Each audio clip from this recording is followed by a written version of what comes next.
हम अलमारी तक पहुंच गए। डिब्बा खोला और अंदर जो था उसे देखकर रिया की चीख निकल गई। डिब्बे में एक फ़ोटो थी जिसमें मम्मी के साथ एक काला कोट वाला आदमी था, जिसे रिया ने उस रात मम्मी के साथ देखा था जब वो सानवी से मिलने आई थी। उन दोनों में किसी बात को लेकर बहस हुई थी। डिब्बे में एक और पुरानी चाबी थी और एक कागज़, उस पर मम्मी की लिखावट थी। सिया बेटा, अगर तुम ये पढ़ रही हो तो मतलब तुम सच तक पहुंच गई हो। सानवी बीमार नहीं थी, उसे जहर दिया गया था और जहर मैंने दिया था। मैंने कागज़ पढ़ा और चीख कर बोली, झूठ है। पर तभी चाबी पर नज़र गई। उस पर नंबर लिखा था, रूम नंबर 7। हम दौड़कर रूम नंबर 7 में गए। 15 साल से बंद था। ताला खोला, खटाक, अंदर अंधेरा था। टॉर्च जलाई तो वहाँ भी एक अलमारी थी, जिसे खोला तो उसमें एक पता था। हम उस पते पर पहुँचे।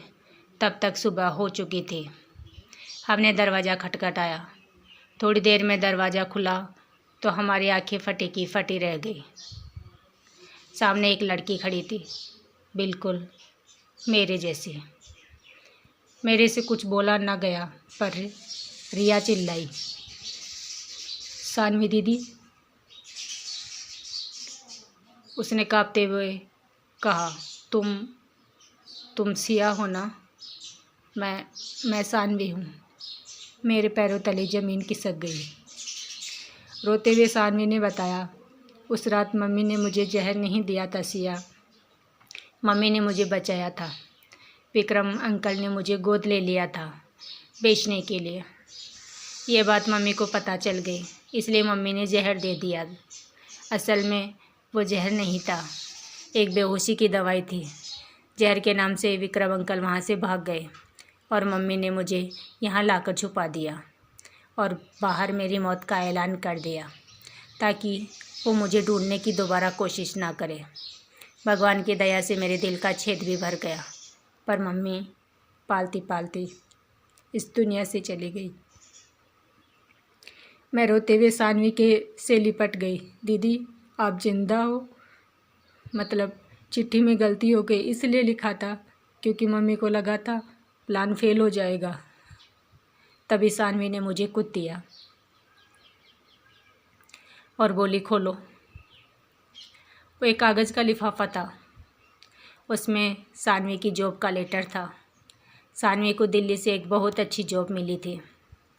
सानवी बोली, अब हम दोनों बहनें वहीं रहेंगे। आज 15 साल बाद 3 बहनें फिर मिली। हमने अपना अपना सामान लिया और दिल्ली के लिए निकल गई। रिया हमें स्टेशन तक छोड़ने आई। फिर हम तीनों एक साथ बोल पड़े, फिर मिलेंगे। तो दोस्तों, कभी कभी माएँ झूठ भी बोलती है, सिर्फ अपने बच्चों की खुशी के लिए, उन्हें दुनिया की बुरी नज़र से बचाने के लिए। अगर ये कहानी आपको पसंद आई तो लाइक करें, लाइक शेयर और सब्सक्राइब करना। कमेंट में बताओ आपको सबसे ज़्यादा शौक किस बात का लगा। मिलते हैं नई कहानी में। अपना ख्याल रखना। Thanks for watching that video.